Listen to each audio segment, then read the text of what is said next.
Andrew's in Calgary, and he just mentioned he's traveled twice today already.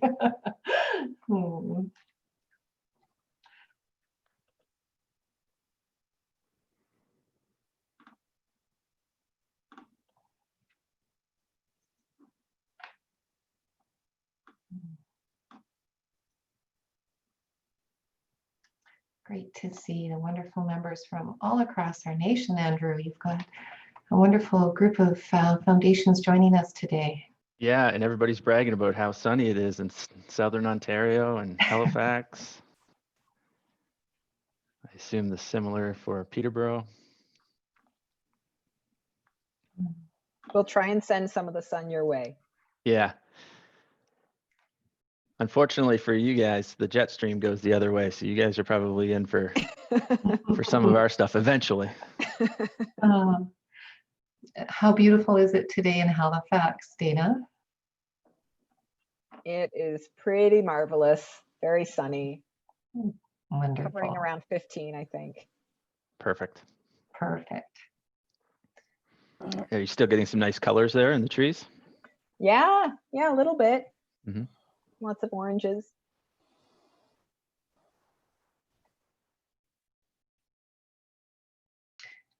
Well, I see just a couple more people here joining us. So Andrew, we'll wait about 1 minute if that's okay with you. Sure. I'm just chuckling at my colleague Joanna joined, and she's describing the snow as tranquil and refreshing, which is one take on things, I guess. Love it.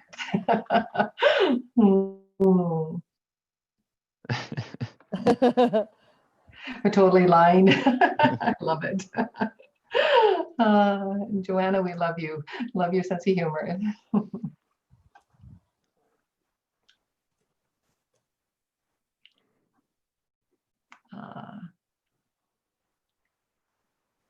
Well, everyone, it's an honor to have you join us today. Thank you so much. I think we'll get started, Andrew. So recognizing time of everyone and to accommodate everyone's schedule, why don't we get started? Sound okay to you? Yeah, absolutely. Perfect. Okay. Well, again, thank you everyone for joining us today. It's an absolute honor to have you join us for Emerging from the Pandemic and Endowment Investments webinar. We are blessed today to have special guests from Mauer joining us, and really pleased that they're able to be part of today's session. My name is Tracy Babrick, and I'm co-director of Learning and Network Engagement with Community Foundations of Canada. And today I'm connecting with all of you from Grande Prairie, Alberta. I am situated on Treaty 8 territory on the traditional lands of the Métis, the Cali Lake Métis Settlement Society, and the Beaver First Nation. And I am extremely grateful to live, work, and learn on the traditional territory of Treaty 8. And I continue to learn more and more on how I can be a better friend to our Indigenous communities. And it is a pleasure as well to introduce my colleague, Cindy Lindsay. Cindy. Hi, everyone, and so glad you could join us. And a special welcome to those on the West Coast that are joining this webinar first thing in the morning. I'm calling from my home in Elora, Ontario, and I would like to acknowledge that I live on the traditional territory of the Attawandaron, Wyandot, Mississauga, and Haudenosaunee First Nations. This is known as the people of the Between the Lakes Treaty and the Haldimand Tract, and I'm grateful for their stewardship of this land that we live on, and as we humbly seek to live together in pursuit of justice and right relations. And sorry, my grandson just spoke up in the background. So I will mute myself, but welcome everybody, and so glad you could join us today. Thank you so much, Cindy. And we love hearing your grandson behind the scenes there. And we appreciate what Zoom has allowed for us to do, allowed for us to connect as we are today. And it gives us a chance to connect from our homes and to share. And we are, as I say, sharing today with your little grandson too as well. So today we are very pleased to have each of you again join us, as Cindy and I both have already, really pleased to be able to have today's session. To ensure that we have the best experience for all, encourage all of you to mute during the presentation, and then we can unmute during the question and answer period, which will come later on during the latter part of our webinar today.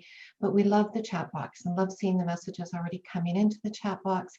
And it's also a good place to use as well for adding some questions as Andrew presents for us today.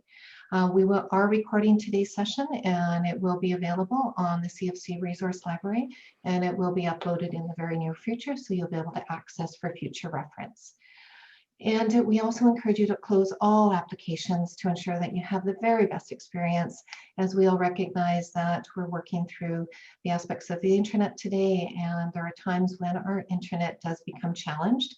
And so by closing all other applications, you'll have the opportunity to experience the best of today's webinar. Encourage you to turn up your computer's volume, pardon me, as well, and to take some time now to enjoy our presentation. I am absolutely honored to welcome Andrew Johnson to join us today from Mauer. Andrew, I have been blessed to spend time with you and to get to know you, but as a professional, but also to start to get to know you as a friend. Andrew is an institutional portfolio manager of Mayor Investment Management, and Andrew is joining us from Calgary, Alberta today.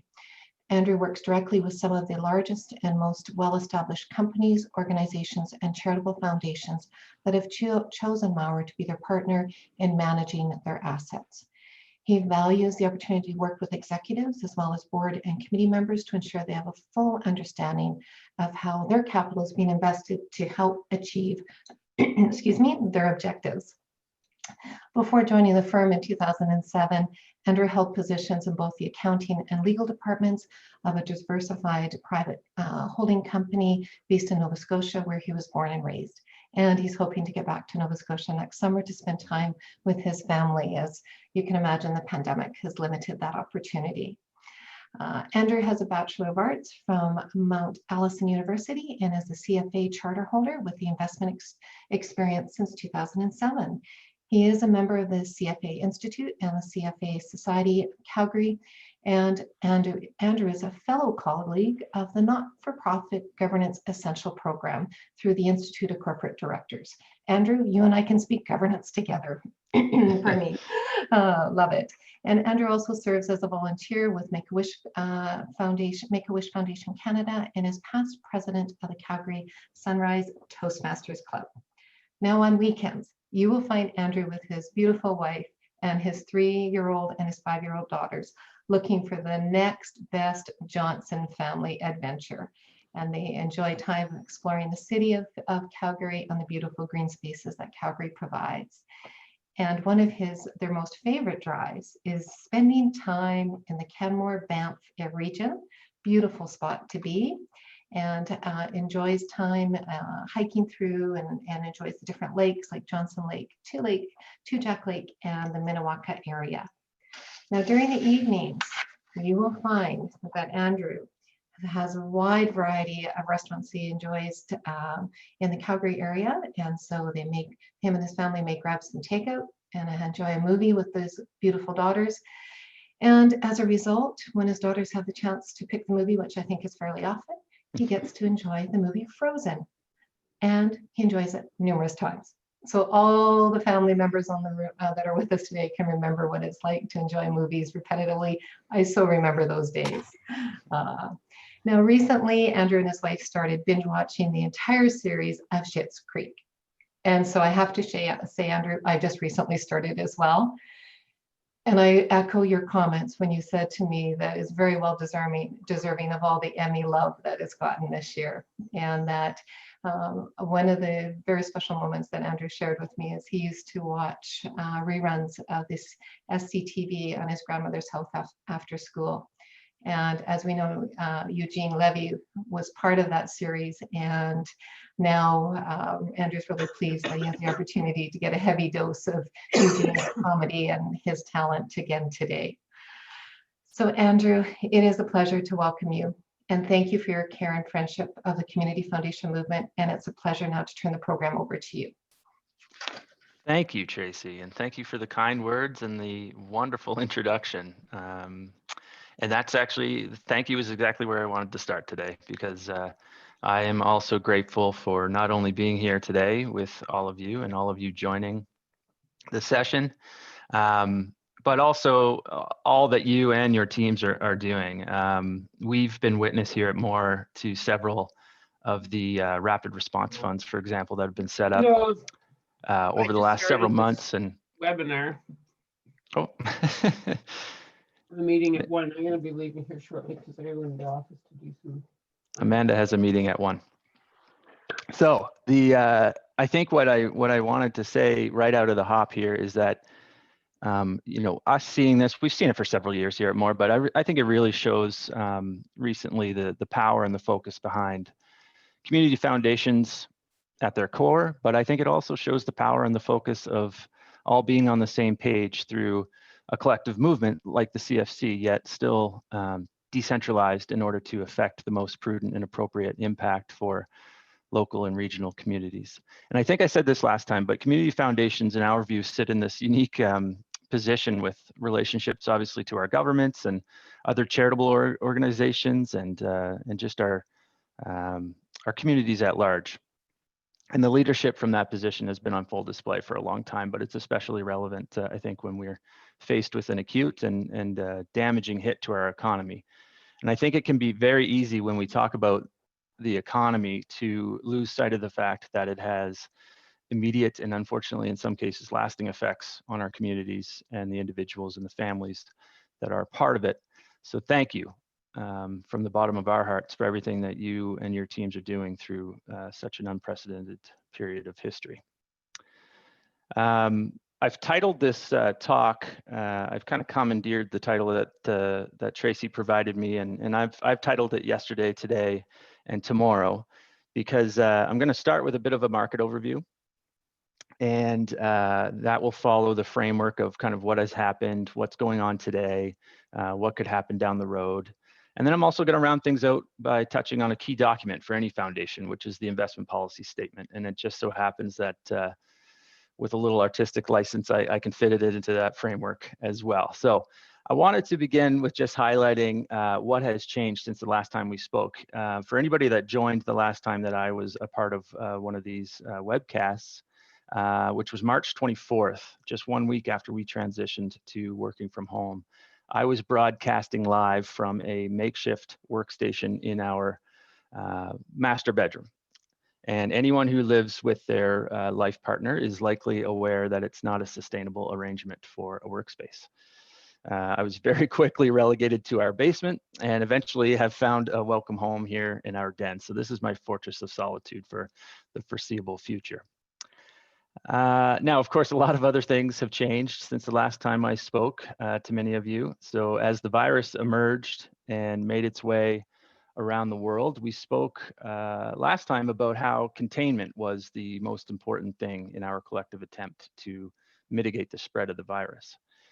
In order to do that, countries shut down large parts of their economies, and that puts tremendous pressure on global supply chains. Companies are facing cash crunches. And then, of course, there's knock-on effects to employment and so on down the line. And Tracy, if you go to the fancy multicolored slide that has a bunch of, almost looks like a pixelated box.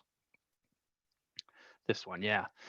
So what happened with the economy? Well, we refer to it as essentially it had a heart attack. And what you're looking at here is the monthly purchasing managers index data, so the PMI data, and it's by country for the manufacturing sector. So don't worry about too much being able to read the axis here. That's not really the important part here. But what you're looking at is that anything in green here is economic expansion, and anything in red is economic contraction. And as your eyes kind of move left to right, it becomes very clear when the heart attack took place. So you can see in March, April, May, it was very bad. And then we began to recover on the other side of that. Now, what facilitated that recovery? There's a few things. One is the fact that central banks and governments just acted very swiftly as things unfolded in front of them. From a central bank perspective, they cut interest rates and they engaged in what is called quantitative easing. So in other words, they were buying back bonds out in the market, and that creates a bit of a floor for the price of those bonds. And then it provides liquidity to keep the system moving along.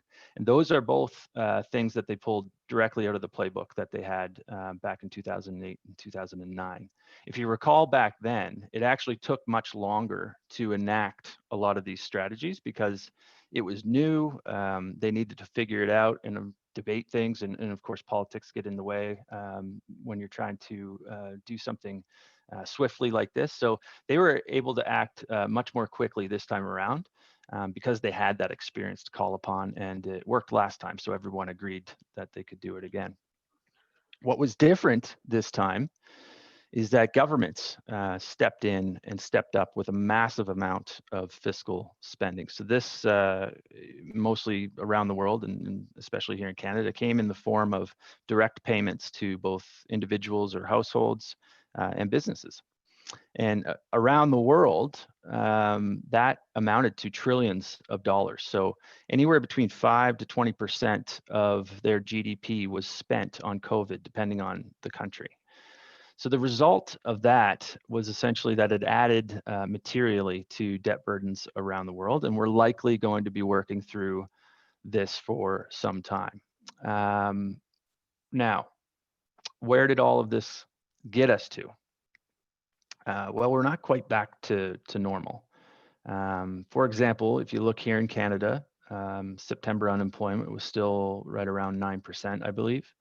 So not exactly healthy. And there's a lot of questions around what governments are going to do going forward. And Tracy, if you go to the next slide, I think it's very clear that central banks are going to keep interest rates lower for longer. That's one thing that we don't have a lot of questions about, at least over the short and medium term. So when you step back and you look at how low interest rates have become, it can be a bit perplexing when you're looking at all of the economic doom and gloom out there.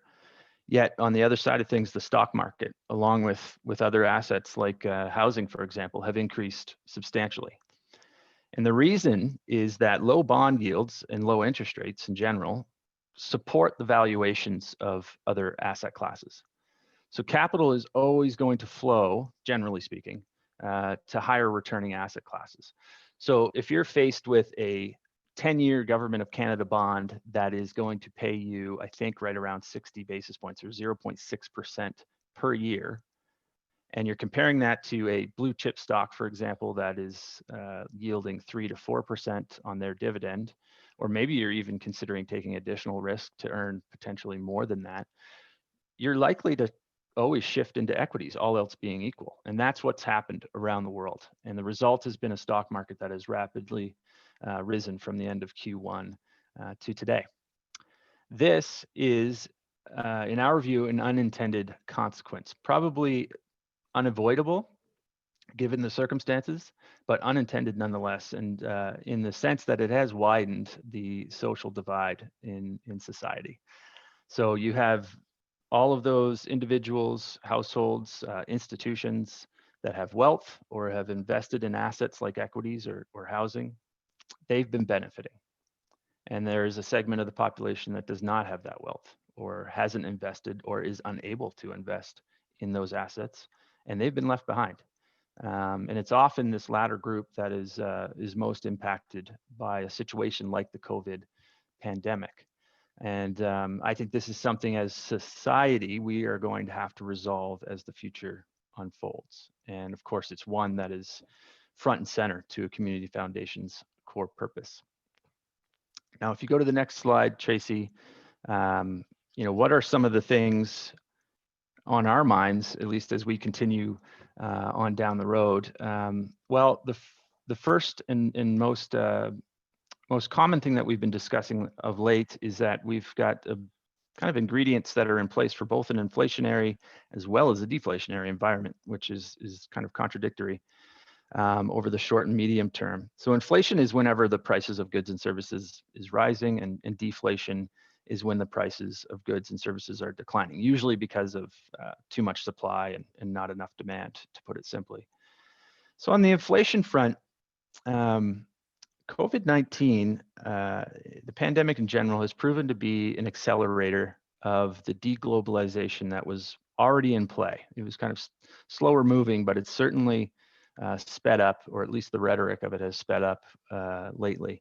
The prime example being the increasingly intense trade relationship between China and the US. Deglobalization of trade and production of goods ultimately will mean higher costs and prices as the manufacturing moves to a higher cost area to produce that. It's going to demand higher prices, and people will be willing to pay that because they have to. You combine that deglobalization with the massive amounts of fiscal spending, like I just alluded to, and that could contribute to inflationary pressures. But I think the real fuel that could really let things get out of hand with inflation is kind of rests solely with central banks. The Federal Reserve in particular has communicated that they are willing to have inflation trend higher. So in the past, they've always kind of kept their eye on the 2% inflation as a target. And if it trended beyond that, they would pull the levers to bring it back in line. And now they're no longer going to be that stringent. So they could let inflation get to maybe 3%, 4% before they really do anything to combat that. And that could be something that contributes to higher inflation as we move forward. Conversely, on the other side, there's a case to be made for deflation because the underlying economy around the world, but even here in Canada, is in bad shape. I mean, most of the rebound that we've seen in economic growth since the downturn has been driven by that fiscal support that I mentioned. And we're still at those high unemployment numbers. And if people are not employed or on average, they're earning less than what they did before, then that will drive demand down for goods and services and hence will lead to at least a potentially deflation. So I think from our view, we have to at least accept the risk that this rebound is very fragile and it maybe not sustainable without government intervention to bridge that gap before we have, a widespread effective vaccine, which we've seen some, positive stories just recently this week. Remains to be seen on the longer term efficacy of these approaches. So what are we doing? Well, or better put, what is your manager doing? These are kind of the questions that I would ask as things are unfolding. Are they continuing to do what you've come to expect from them? Or are they deviating from their plan? And if so, why? Is it in their circle of competency, what they're doing? And what does it mean for the future of your portfolio? Those are all the types of questions that I would be asking if I was sitting on an investment committee. It's certainly the questions that we're seeing from our clients through this. But ultimately, you should have a portfolio that is diversified and resilient. And I talked a lot about this in the last webcast that we did. Resilient enough that it will perform to meet your objectives no matter what unfolds in the future. So here at Moore, it means that first and foremost that we're investing in high quality wealth creating businesses. That's the first pillar of our investment philosophy, and it's the one that should never ever change. We also have to ensure that management teams of those businesses are making prudent decisions with the capital that we've effectively entrusted to them on our clients' behalf. And now more than ever, I think a focus on managing risk as opposed to purely seeking returns is paramount right now. Future returns mean nothing if you lose most of your assets during a downturn. The other question that you should look to is, what does your IPS say? So you'll recall our discussion last time. I spoke about how the true impact of a community foundation is measured over decades and in some cases generations. So getting too hung up on what has happened over a relatively short and unique period of time is likely not the best vantage point to make decisions. And I think that segues nice into a few points that I wanted to make regarding the IPS. So Tracy, you can jump ahead to the next slide. And when I think about the IPS, or the investment policy statement, I often describe it as a foundation's North Star, or at least the investment committee's North Star. So this should be your guiding principles for the use and the monitoring of this capital. It should be a document that when you find yourself confused or perhaps highly charged in times like earlier this year, that you go to for perspective. It will remind you of the objectives, the degree of risk that you've stated you're willing to take, and the time horizon for the assets that are invested. And all of that can provide you with proper perspective on the events that are unfolding in front of you. And in that sense, I often talk to clients and others about how an IPS should be descriptive as opposed to prescriptive. So it should objectively state who you are, why you're investing this money, and what it will be used for. And this is different from being prescriptive, which is centered around kind of establishing rules or methods to follow.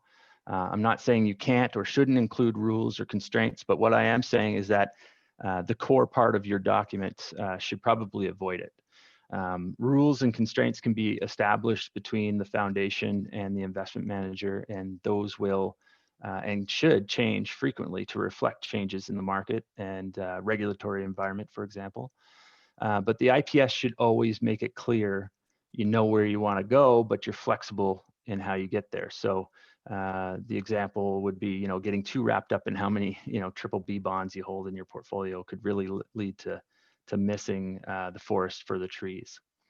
And I also talk about how this document should really help you clarify expectations for all of the stakeholders that are involved in managing the assets for a foundation.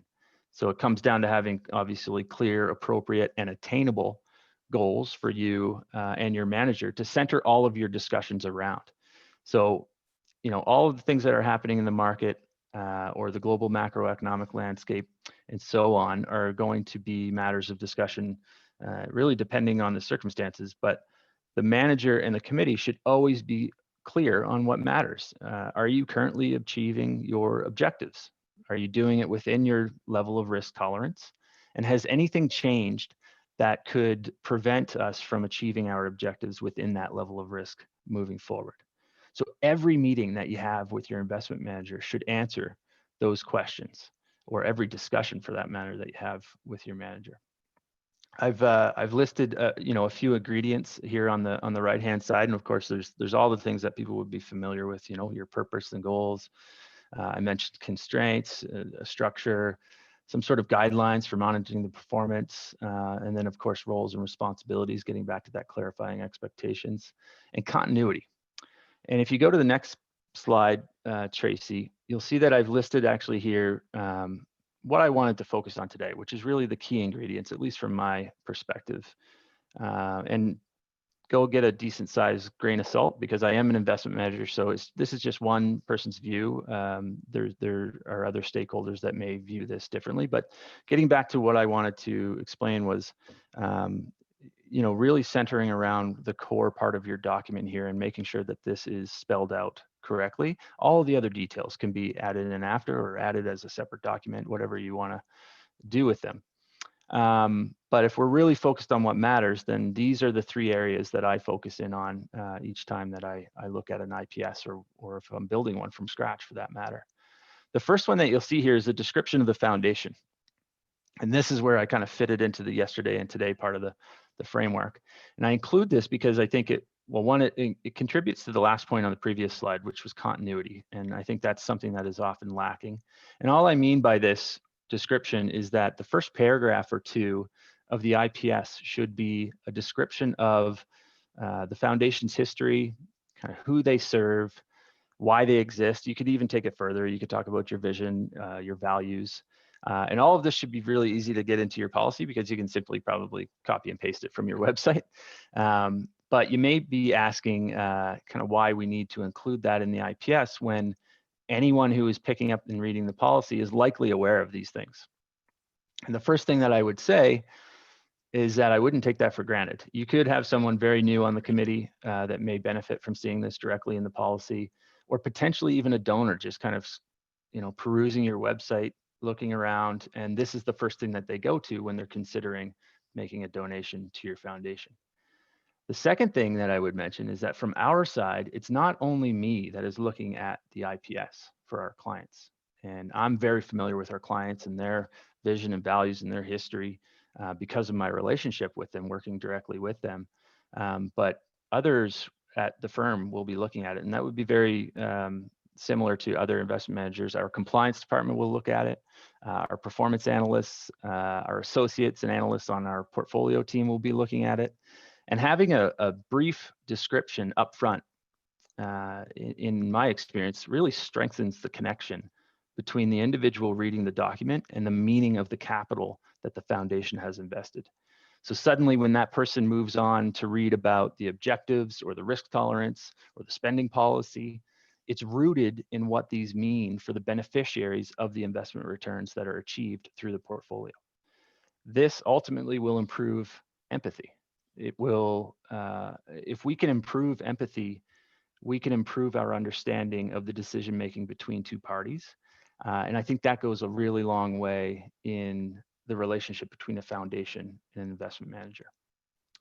The next two items are a little bit more obvious in nature, and this are more, I think, centered around the tomorrow part of the framework. With the objectives, just very quickly, I mean, this can be something as vague as we want to preserve purchasing power of the assets, or it can be something specific, such as a minimum 5.5% annual return measured over 5-year rolling periods. Either way, I encourage you to do two things within your policy. One is to always lead with your absolute return objective first. We want to achieve X% measured over so many years. And any other return objective, like beating a benchmark, for example, or beating other investment managers of a peer group, should come afterwards. Because again, getting back to the core importance of the document, are you achieving what you want to achieve?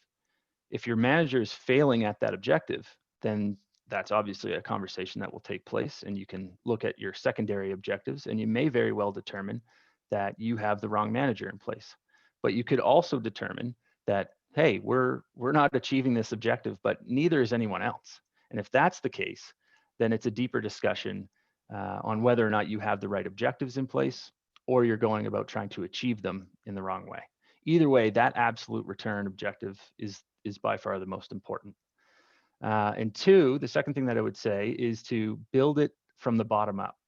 When you're looking at your return objective, I've listed a few things underneath the subpoints here, but you should start with your spending policy. So in other words, how much money at a minimum do you want to grant into the community each year? How much growth do you want to see on the remainder? Are you trying to grow, or are you just trying to cover your operating expenses? How much does it cost to run the portfolio? So this would be the investment manager fees, as well as any expenses maybe associated with accounting, auditing, and custody arrangements. And then, of course, you want to have a reasonable assumption for inflation to protect against the erosion of real value.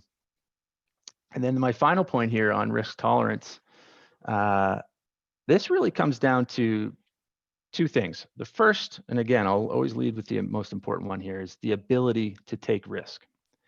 This will encompass things like I just alluded to. Are you relying on this portfolio to cover your operating expenses? That's very different from trying to grow the portfolio over the long term. Do you have any liquidity needs kind of outside of your regular granting activities? The most common one that we see is a capital expenditure of some kind, whether or not that's a new building that a foundation is moving into, and so on. Those will all contribute to a discussion around your risk tolerance and time horizon, and what level of risk that you kind of take on through your asset mix ultimately. And then the last piece is a bit tougher to nail down, and this is the willingness to take risk. And it often only creeps in during extreme market swings, kind of on the way up and also on the way down. But if you have a committee that has determined their ability, like we just outlined, but they are uncomfortable in the resulting asset mix and the volatility that can take place daily with being exposed to kind of more higher growth parts of an asset mix, well, we're not in a great place, because the result is that you have the potential for a sharpened focus of the committee on the short term, and kind of anchoring around any perceived kind of losses during market turmoil. We had a lot of these conversations back in March and April and May with some of our clients. The worst case of this is that all of this leads to kind of poor decision making and a mismatch between the objectives of the foundation and the resulting portfolio. And I think the same is true on the other side. If you go through all of the work to determine your ability to take risk, but you have a committee that is, much more tolerant or even aggressive in their views about how the portfolio should be invested, that can lead to what we term, exuberance. And ultimately, it can put the portfolio in a position that impairs the ability of the foundation to achieve its objectives. So that's really kind of the key ingredients that I wanted to wrap into my discussion, because when I'm talking with clients, we're often covering off all of the market turmoil that we've been going through, all of the macroeconomic kind of wide range of probabilities that could unfold from this point forward. But the most important thing is how your portfolio is doing. And a lot of the times your portfolio is well insulated from a lot of the short-term noise that is happening out there in the world. And it's important to have a document like the investment policy statement to kind of, hypothetically kind of throw it on the table and anchor all of your discussion around it. And like I said, it should be your guiding principles for how the investments are doing, no matter what's unfolding out in the world. Tracy, if you go to the next slide, I'll just kind of wrap up by giving a very shameless plug in that, of course, I've joined you here today. I think we also produce a podcast, and we also have a blog series on a somewhat frequent basis on our website. As you can see, you can also follow us on Twitter to kind of get all of those updates and engage in any discussion that's going on. So I do encourage you to go there if you found this useful, and if you found our thinking useful. Most notably, our podcast is centered around trying to convey exactly all of the conversations that we're having internally, but making it externally available for all of our clients. Really kind of like pulling back the curtain and showing how we think and how we view the world. So I welcome you to come aboard and listen in. So thanks, Tracy. And I did want to leave a little bit of room for anybody that maybe has questions or any discussion that will come up. Welcome to participate in that as well. Oh, wonderful, Andrew. And, I really appreciate your overview. You provided a really clear understanding of some really key and essential areas that we all need to be mindful of as we're looking at our investment policy, and also recognizing that we're in such an unknown, but the importance of staying in line and true to it.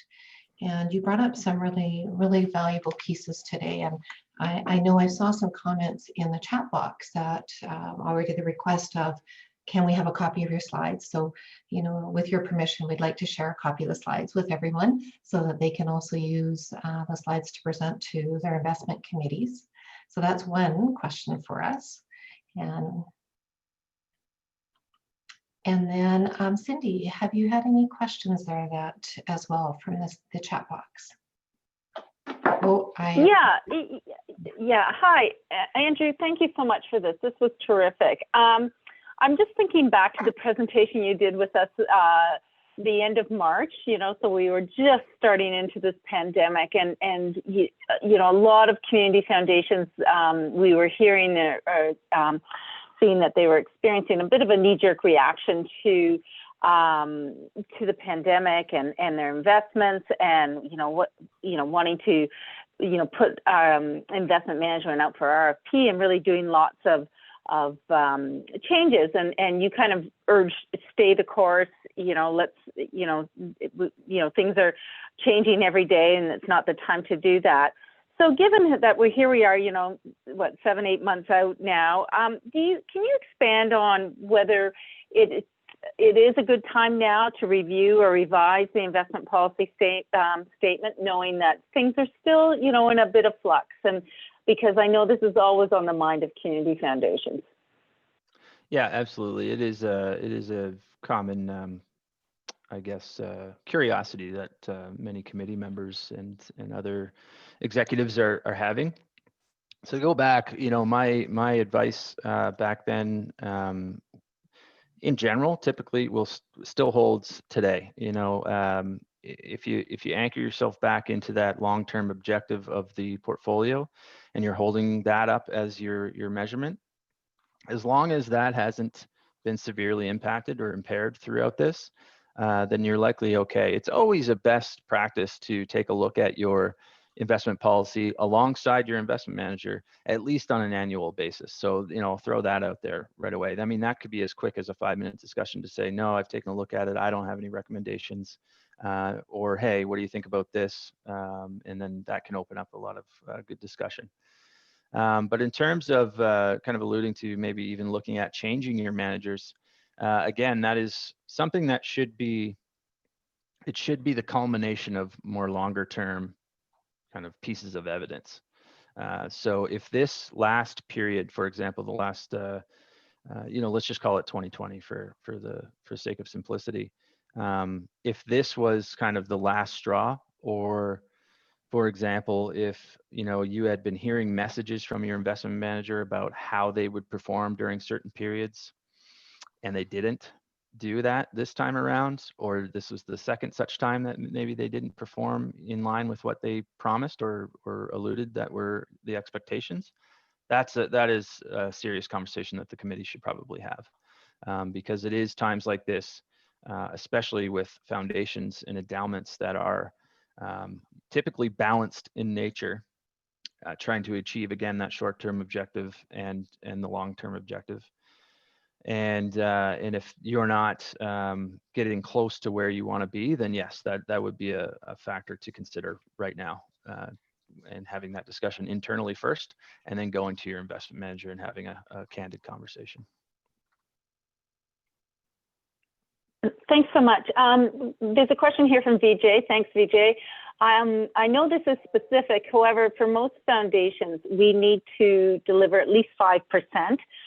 What do you see as the possibilities or different ways to deliver on that in the next 10 years, especially as fixed income is so challenged? Yeah, Vijay hit the nail on the head with the fixed income part. If you go back through history, it's never been harder to try to frame that 5%. Sometimes, I've seen 6 as the objective.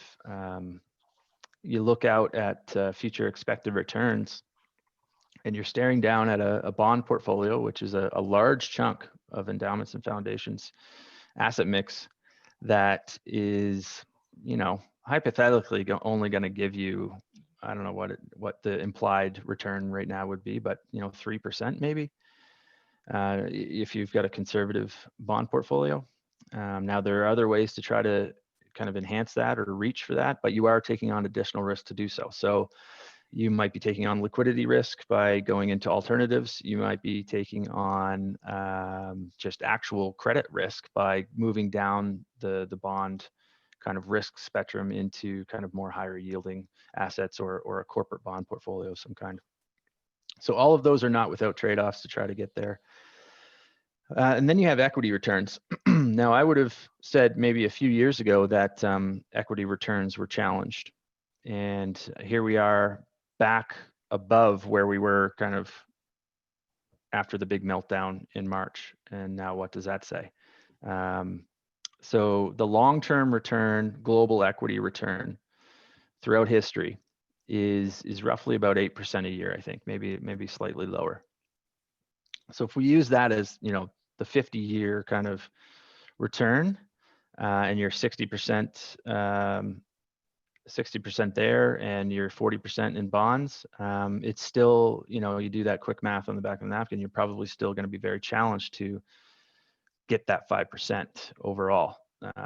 So it's something that we've struggled with. The thing that we always come back to is that we don't want to trade off the safety and liquidity of a really healthy bond portfolio just to reach for maybe another 0.5% or the potential for 0.5% and risk so much in doing so. Now, a lot of people look at bonds and they say, why would you hold them at all right now when they're not yielding much? And especially in real terms, they're even shaving off some of that as well.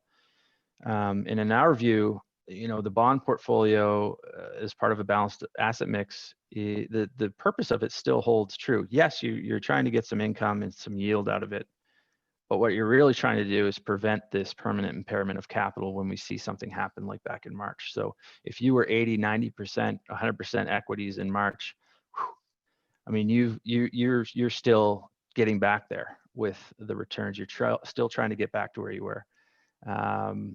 And if that happens again, and if volatility keeps up, then that's likely something that you're going to struggle with. So having the bonds in there, even with low yields, and in some cases even in negative yields, the correlation to equity still holds in that relationship. So when we see massive amounts of downside volatility in equities, we will see that bond portfolio ballast things up and balance things out and kind of skate you through a period of kind of, that icy patch. It'll kind of, it's the winter tires kind of getting you through that turn so that you can come out the other side and stay on your side of the road. That's the real function of the bonds in the portfolio, or at least, again, coming back to my theme of most important things, that would be, in my view, the most important thing that the bond portfolio plays. But Vijay's right. I mean, you're struggling to try to sit here and say that you can almost guarantee 5% going forward. I'm not sure if that's still true, and it's something that committees and even investment managers alike are struggling with.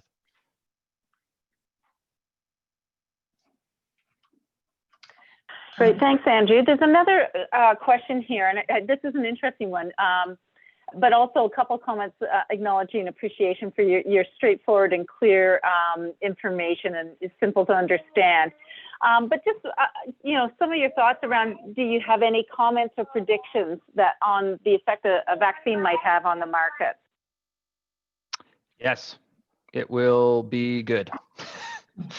If a vaccine, if a real vaccine shows up, and even the potential, or at least the high probability of something kind of wiping things clean for us over the next 12 months is going to, put the market back on steroids. And we've seen it this week, just on the news, on the back of, I think it was Pfizer, and I think the other company is BioNTech, that are seeing promising results. And again, I would caution people to really get too tied up in that. It's well too early to think that, but yes, it's exciting. But you can see the effect that it's already had on the market. I mean, any piece of good news around that is going to break the volatility, and will probably set us on another upward trajectory. There's a couple things that will happen to kind of self-fulfill that as if things unfold. One is that there's a massive amount of kind of what you've probably heard it in the news, pent-up demand. It's out there. I mean, we're not going to restaurants as much as we have.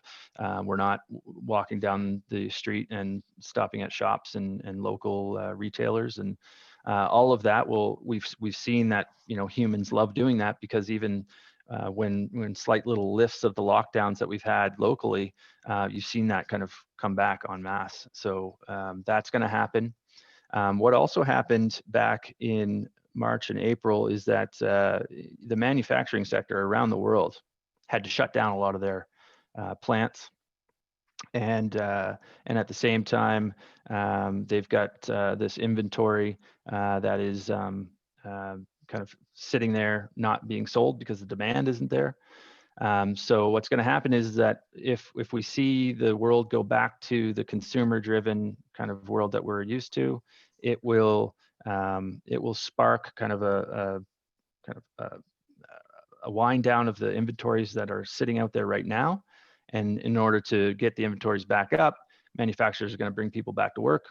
They're going to continue producing goods, and they're going to continue distributing. That means more jobs.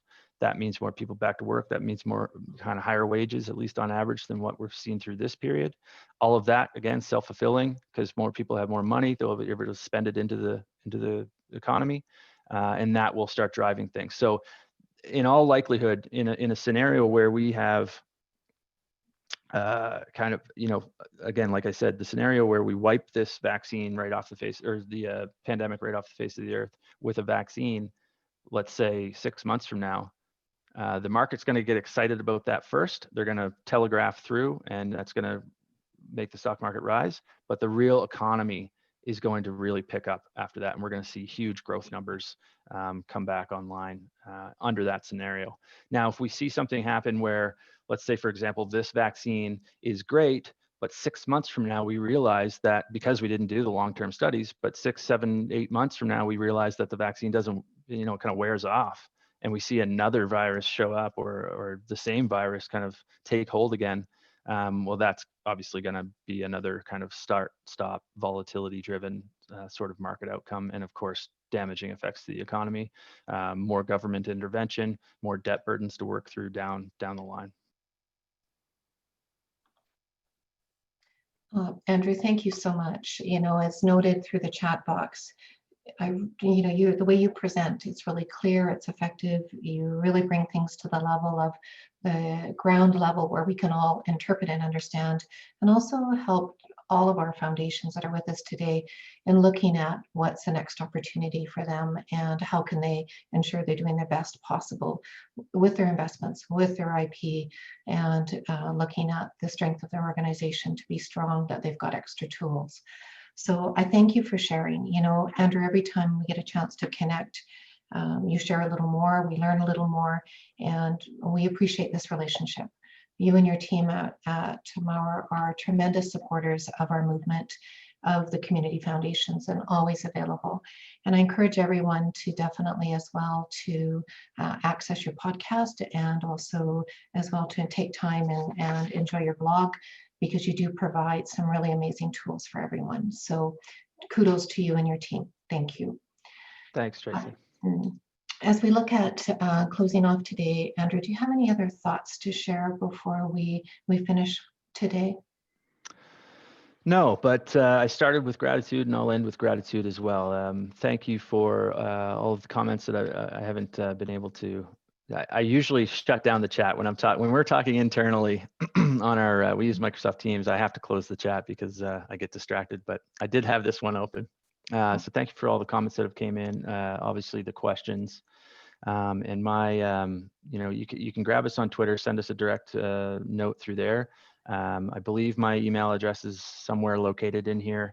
I think it's on my bio slide. If you do have any questions, please feel free to shoot me an email. I'm happy to answer anything that I can, or at least point you in the right direction. And again, as you've just said, you're grateful, but you're also so accessible, and we appreciate that so much. And when we made the ask to you to come on board and be part of us today, you said yes, and we appreciate that. So thank you everyone for the time today. Thank you for taking time out of your valuable schedule to come on board and be part of today's learning experience and today's webinar.